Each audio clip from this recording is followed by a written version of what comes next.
Nah yang kedua ini tipe ada orang dia meninggal, orang lain istirahat. Alhamdulillah Pak Ustadz, kenapa? Oh dia sudah mampus Pak Ustadz, astagfirullah. Di WA dia inna lillahi raji'un, dikasih emoji ketawa dia di WhatsApp. Ditanya di chat sama, kenapa kok ketawa? Dulu dia sejak hidup Pak Ustadz tak tenang kita. Kenapa tak tenang? Setiap kali kita berjamaah ke masjid, imam baca Al-Fatihah, alhamdulillah, bunyi motor mogenya, bum bum bum bum bum. Kami tak tenang yang sholat berjamaah Pak Ustadz, tapi dia sudah meninggal Pak Ustadz, tenang kami khusyuk sholat maghrib. Jadi dia mengganggu ketika hidup. Dia meninggal, orang lain pada senyum. Yang pertama siapa yang senyum? Al-ibad, jamak dari abdun, abdun hamba, al-ibad hamba-hamba, saudara-saudara, tetangga-tetangga, teman sekerja, senang dengan kepergian dia. Kenapa? Karena waktu hidup dia hanya mengusik dan mengganggu kebisingan ketika dia sholat. Tapi Pak Ustadz setelah 40 hari datang pula ponakannya dari kampung katanya. Ini motornya kompak Pak Ustadz. Memang bukan kompak, kalau treng. Ini yang kita doakan cepat mati juga Pak Ustadz. Alhamdulillah Pak Ustadz. Kenapa? Dulu saya ketika jualan di pasar Pak Ustadz, dia sudah meninggal sekarang Pak Ustadz. Alhamdulillah tenang kami. Dulu waktu di pasar dipalaknya kami Pak Ustadz. Dipalak semua dikutip 10.000. Sekarang sudah meninggal Pak Ustadz. Alhamdulillah mampus dia Pak Ustadz. Ini kita tak mau termasuk dengan itu Pak. Bahkan bukan cuma hanya saudara, orang tuanya pun merasa diteror dengan kehidupan anaknya. Siapa dia? Ada kemarin saya balik kampung cerita, ada orang curhat sama saya. Apa katanya? Ketika dia hidup, seorang ibu ini merasa diteror dengan anaknya sendiri. Dulu ibu-ibu rumah tangga itu diteror dengan adanya penjajah Belanda dan Jepang. Tapi masa-masa sekarang itu dia merasa ketakutan seorang ibunya karena datang anaknya yang mungkin sudah positif narkoba, dia kecanduan dengan narkoba. Sekali dengar bunyi motor anaknya di luar, dak-dikduk jantung ibunya. Ibu yang sudah mengandung 9 bulan 10 hari, menyusui 2 tahun, mendidik, tapi ternyata setelah besar menjadi teror bagi ibunya. Setelah bunyi motornya, takut ibunya. Apa yang dirasakan ibunya? Aduh, mati anakku datang, nanti minta duit. Kalau tak dikasih duit dia ngamuk, lempar piring, lempar ini. Nanti kalau sudah dikasih duit dia beli narkoba. Dia nanti motornya dijadikan balap-balap liar. Ini cukup meresahkan. Apa kata ibunya ketika anaknya tak ada? Ya Allah, anak itu memang saya kandung 9 bulan 10 hari dan saya susui, mengalir air susu saya ya Allah di dalam badan dia. Tapi karena sikapnya, saya mohon kepadamu ya Allah, cepatkan mati. Anak sendiri didoakan cepat mati. Kenapa? Karena dia tidak menjadi anak yang diharapkan oleh orang tuanya. Ketika dia meninggal, ibunya merasa tenang. Biasanya ibu meninggal anak sedih. Ini senang gembira, ya Allah, alhamdulillah anakku yang sudah bikin aku teror sudah mati. Ada juga mungkin suami yang menjadi teror bagi istrinya. Setiap kali datang malam-malam mulutnya bau tong sampah, mabuk dia. Kalau Jumat di sini pulang mungkin, ma bunda assalamualaikum. Ini lain. Ma, buka ma pintunya. Suara sudah beda. Karena dia mabuk. Akhirnya apa yang terjadi? Ketika suaminya tak ada, berdoa juga istrinya. Ya Allah, kalaulah memang dia menjadi jodohku yang sampai mati, maka berikan hidayah sehingga dia cepat bertobat. Tapi kalau memang sudah tidak bisa lagi, ya Allah, matikan besok ya Allah. Seorang istri mengharapkan suaminya meninggal cepat. Ketika dia meninggal, maka istrinya senang. Mustarah minhu. Dia meninggal, istri yang senang. Dia meninggal, orang tua kandung sendiri yang senang. Dia meninggal, tetangga pun ikut senang. Yang pertama. Yang kedua, orang meninggal selain orang-orang manusia yang berakal senang dengan kepergian dia, yang kedua itu adalah al-bilad. Negeri-negeri pun makmur. Kata Imam Nawawi, apa yang dimaksud dengan negeri senyum, negeri gembira dengan kepergian dia? Karena dia ketika memimpin banyak pelaku maksiat, dia mungkin melegalkan prostitusi, dia berikan izin tempat klub-klub malam, sehingga banyak pelaku dosa tidak turun rahmat di negeri itu. Akhirnya apa? Yang terjadi gempa dan sebagainya. Sejak dia memimpin, tapi ketika dia sudah pergi, kembali dia meninggal, akhirnya negeri jadi makmur. Ini sudah disebutkan dalam Al-Quran, Al-A'raf 96. Walau anna al-qura amanu wattaqaw la fatahna 'alaihim barakatin minas sama'i wal ard walakin kadzabu fa'aqadnahum bima kanu yaksibun. Seandainya dalam komplek itu, dalam negara itu, dalam daerah itu semuanya bertakwa dan beriman kepada Allah, la fatahna 'alaihim barakat. Allah akan turunkan keberkahan-keberkahan. Berkah itu Bu lebih daripada yang aslinya. Makanya kita memberikan salam assalamualaikum warahmatullahi wabarakatuh. Keberkahan. Contoh, Masjid Al-Iman ini bisa kokoh sampai 300 tahun. Kenapa? Karena dia berkah. Berkah itu maksudnya dirawat, kemudian dicat, itu berkah namanya. Jadi berkah ini dicabut, kenapa? Walakin kadzabu fa'aqadnahum bima kanu yaksibun. Dicabut keberkahan karena dia berdusta, dia tidak iman kepada Allah, tidak ada orang yang sholat, tidak ada orang yang infak, tidak ada orang yang menyantuni anak yatim, ta'akur dia, berselisih dengan saudaranya, berantem dia. Akhirnya apa? Allah cabut keberkahan, fa'aqadnahum bima kanu yaksibun. Aku cabut keberkahan itu bima kanu yaksibun, dengan apa yang kau perbuat. Jadi yang kedua, senang dengan kepergian dia adalah negeri-negeri. Yang ketiga, ada 4. Orang yang istirahat dan orang lain senyum bahagia adalah syajar, pokok-pokok kayu senang dengan kepergian dia. Kenapa? Boleh jadi ketika dia hidup tak ada yang namanya pokok kayu tinggi menjulang, semuanya ditebas. Tak apa yang ada dalam desa. Nampak pokok kayu tebas-tebas, padahal itu untuk pohon rindang, untuk naungan orang-orang berjalan, ditebangnya. Entah apa yang terjadi dalam otak dan pikirannya. Sekali nengok pohon-pohon ditebang semuanya. Ketika dia meninggal, pokok kayu senang. Memang bisa Pak Ustaz pokok kayu senang? Macam mana? Yusabbihu lillahi ma fis samawati wal ard. Semua apa yang ada di bumi bertasbih kepada Allah. Nah, itu kan umum Pak Ustaz. Ada hadisnya.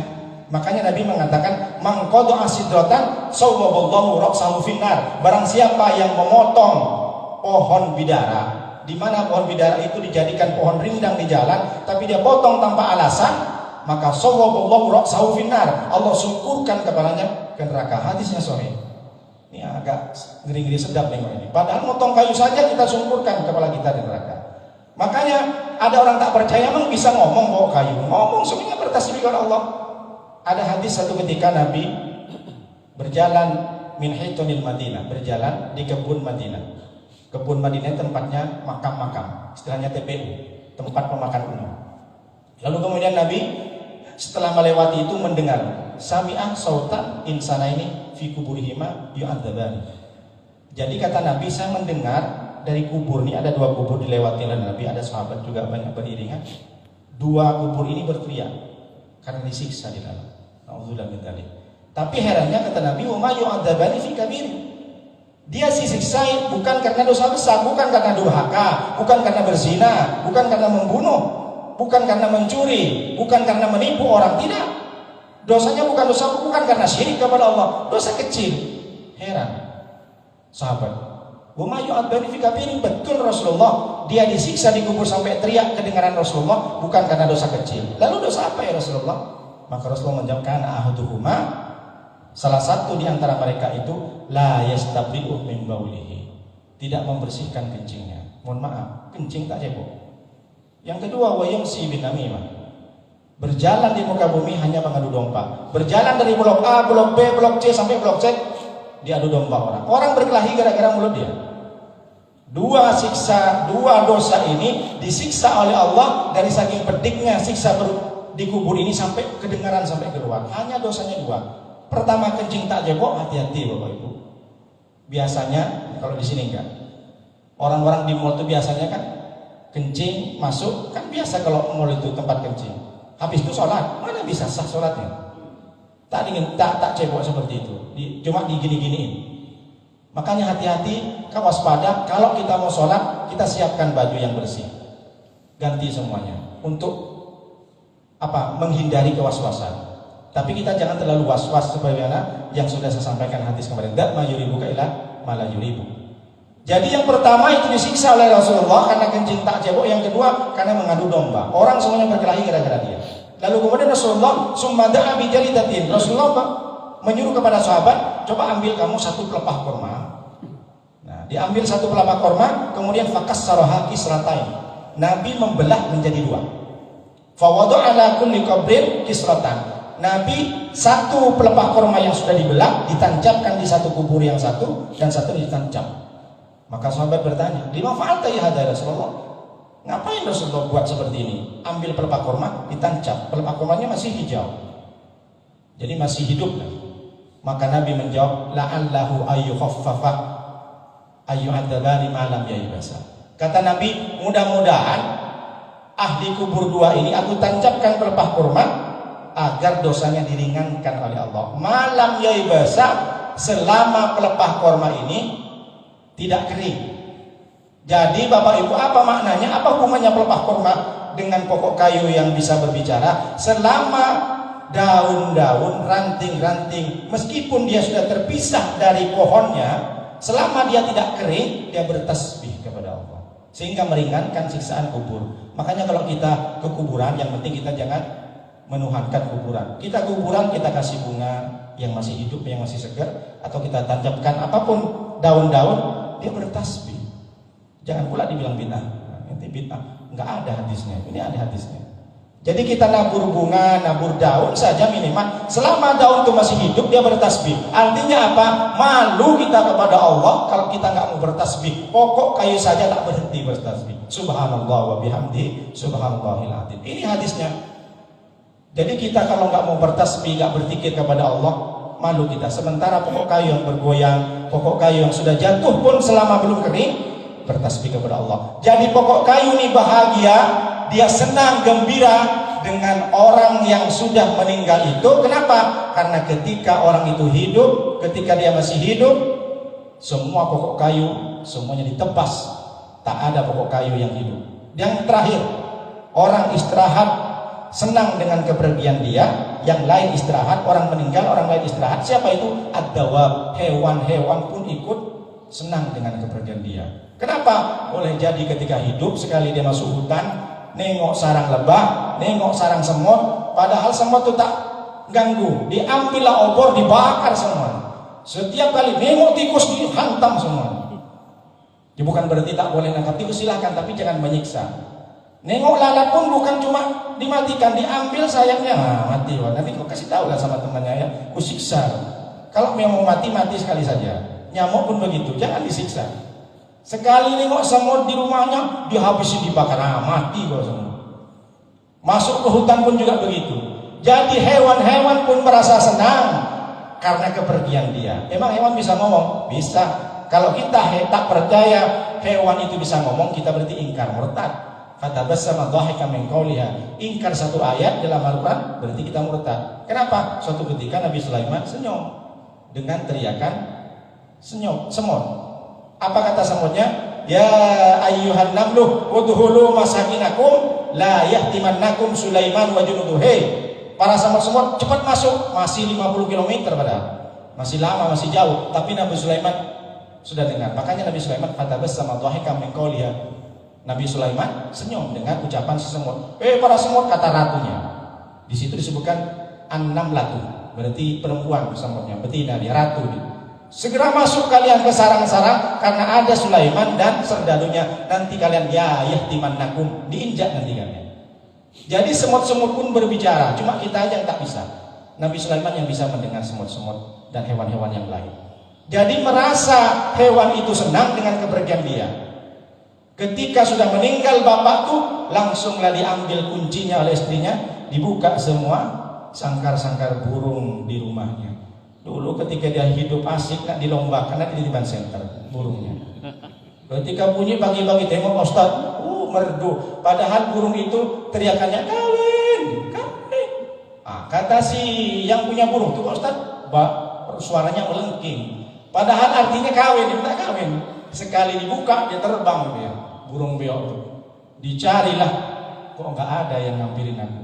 Nengok burung-burung betina tak ada yang ngambilin. Rupanya dia sudah sadar, terlalu lama dia dikurung sama bapaknya. Sudah umur 80 tahun, sudah bujang lapuk. Tapi kata si bionya bilang, tak apalah meskipun tak ada yang deketin saya, setidaknya aku bisa nengok gadis-gadis. Kalau kemarin tak bisa nengok gadis. Ini guyonan. Jadi ketika meninggal bapak tuh, dikeluarkan burung, senang burungnya. Dulu aku disiksa, masa burung dijamuin telur biar bunyinya bagus gitu. Padahal setiap hari dia minta kawin. Ini semua hewan-hewan di lingkungan dia yang dia pelihara, tak apa-apa yang dipelihara, monyet lah, ular, semuanya dikurung. Bahkan yang baru-baru ini viral, pejabat itu ada orang hutan yang satwa dilindungi itu dikurung di rumahnya. Nauzubillah min dzalik. Sehingga ketika dia jangankan belum meninggal, di penjara senang nih, alhamdulillah sudah keluar, saya sudah kembali kepada habitatnya. Jadi yang terakhir ini dia meninggal, hewan-hewan pun ikut senang, ikut bahagia. Dari hadis ini kita bisa mengambil hikmah, mengambil ibrah pelajaran. Kita kira-kira meninggal nanti tersenyum atau orang lain yang tersenyum. Caranya bagaimana? Tergantung kita. Kita yang menskenario hidup kita. Apakah Nuruddin bisa? Belum tentu. Nuruddin masih jauh, masih banyak dosa. Selama kita merasa keturunan Adam, kita masih berdosa. Nabi Adam saja berdosa. Fa'azallahum asy-syaitan anha fakana fa'akhrajahuma mimma kana fi. Karena terperdaya oleh setan Nabi Adam, dia diturunkan oleh Allah dari surga karena tipu daya setan. Kita masih berkutat dengan tipu daya setan. Tapi setidaknya ketika kita sudah cas ke masjid ini, ikut kajian subuh selalu berjamaah, insya Allah kita akan dilepaskan nanti ruh oleh Allah menjadi orang yang mustarih, orang yang istirahat, senyum nanti. Makanya banyak ulama ketika meninggal sudah senyum. Kenapa? Dia sudah diistirahatkan oleh Allah. Diistirahatkan dari mana? Dari huru hara, dari fitnah dunia, dari pertengkaran, dari perselisihan, dari semua cobaan yang menyangkut. Di kantor pun punya masalah, di rumah punya masalah, di tetangga punya masalah. Tapi ketika dia sudah tetap berpegang teguh kepada Allah, meninggal, senyum, dia lepas dari masalah-masalah dan kesulitan dunia. Mudah-mudahan kita semua menjadi orang-orang yang mustarih, yang istirahat, yang tenang dari kesulitan dunia dan dari fitnah serta huru-hara dunia. Demikian yang bisa saya sampaikan Bapak Ibu, mudah-mudahan bermanfaat. Mari kita berdoa kepada Allah, mudah-mudahan kita diberikan keteguhan iman dan kita istiqomah di jalannya.